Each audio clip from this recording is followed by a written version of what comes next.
Hi everyone, I'm Amber. I'm going to be doing a presentation for you on the profession of social work. I have a game for you that we'll play in a little bit, but we first need to go over a few key definitions to help you in the game. So, what is social work and what is mental illness? So, a social worker is a person trained in aiming to alleviate the conditions of those in need of help. So, for example, someone who might be in need of help in finding housing or a car or employment or maybe just treatment in general. A social worker will be able to help with all of these things. A social worker promotes social change, development, and the empowerment of people. Social work's principles of social justice, human rights, collective responsibility, and respect for cultural differences are the foundation of social work. Mental illnesses, mental disorders, mental health conditions, these terms are used interchangeably and they describe a wide range of conditions that affect mood, thinking, and behavior. So the person who's struggling with a mental illness will be experiencing distress, difficulty functioning at school, work, or in family friend activities.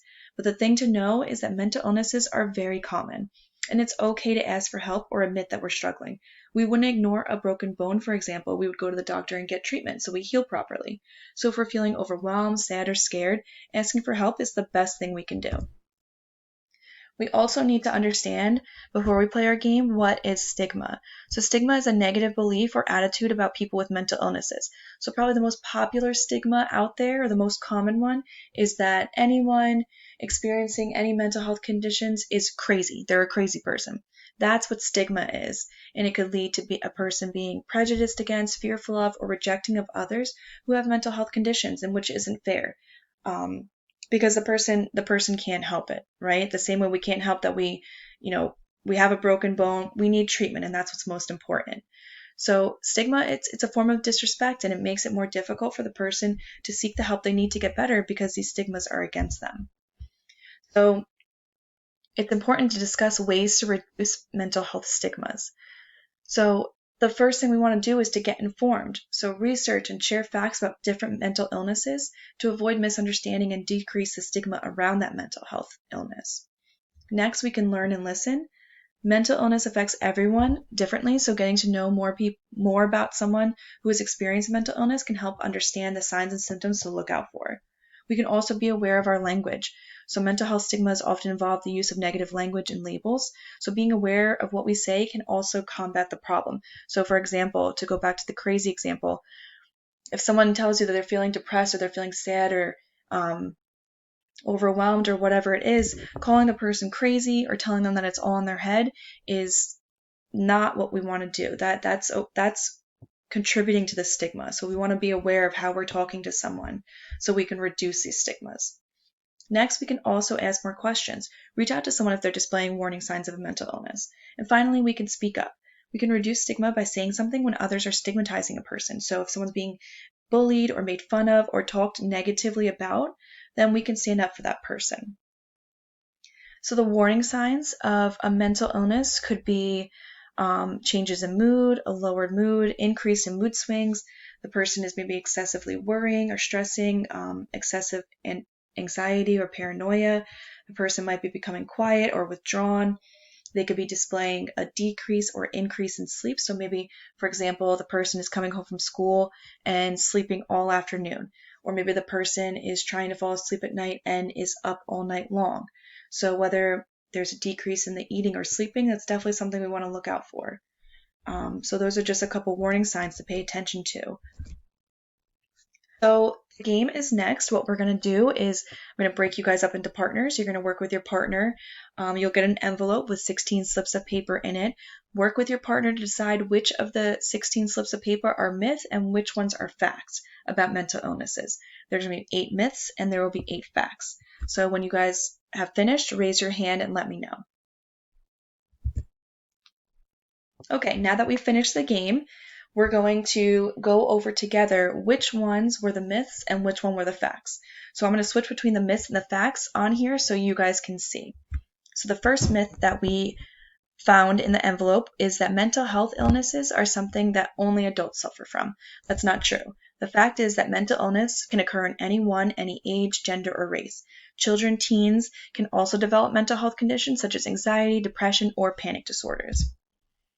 The next myth is that people with mental illness will struggle with work, study, or just life in general. That's not true. The fact is that mental illness can sometimes make things more difficult, like school, home life, and friends, but there's always help available. Often it helps to talk to other people when you're feeling confused or overwhelmed about what to do. Trying to think of things to help you relax or cheer up, or even thinking of things that make you feel sad or stressed. How can you do more or less of these things to feel better? The next myth we found was having a mental illness makes life much more difficult. It's tough to live independently when you're an adult, to look after yourself, or to find a home. That's not true. That's a myth. The fact is that not all mental health conditions are the same. So being diagnosed with a mental health illness will not necessarily prevent you from being able to live on your own or to look after yourself. The next myth is that mental illnesses are for life. There is no recovery. That's not true. The fact is that recovering from mental health complications is possible, and no two illnesses are alike. So some find it useful to talk to a therapist, while others find support in talking to friends and family. With advice and treatment, you can feel better. So, for example, to talk about the anxiety piece, if someone's having anxiety over a test that's coming up, or maybe seeing someone in the hallway that's hurt their feelings, they can work with a professional on ways to maybe avoid this person in the hallway, or ways to help calm down and alleviate that stress before a big, huge test comes, whether it's deep breathing exercises or just talking about it out loud. So there are ways to feel better about things you're struggling with. The next myth is that there's no point in talking about mental health illnesses. Medicine is the best and only way to feel better. That's not true. That's a myth. Just like with physical complications, mental illnesses require more than medication alone. If you catch a cold, for example, antibiotics can help, but so can a healthy diet and rest. So managing and recovering from mental health issues involves seeking help and talking to others. The next myth is that mental illnesses make people violent, aggressive, and dangerous. That's a myth. That is not always the case. People with mental illnesses are not typically dangerous or violent. In reality, those with mental health complications are more likely to be the victims of bullying or abuse.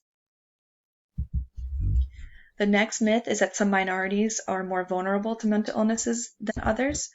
The fact is that anyone can be diagnosed with a mental health complication, regardless of their race, gender, religious background, or where they live.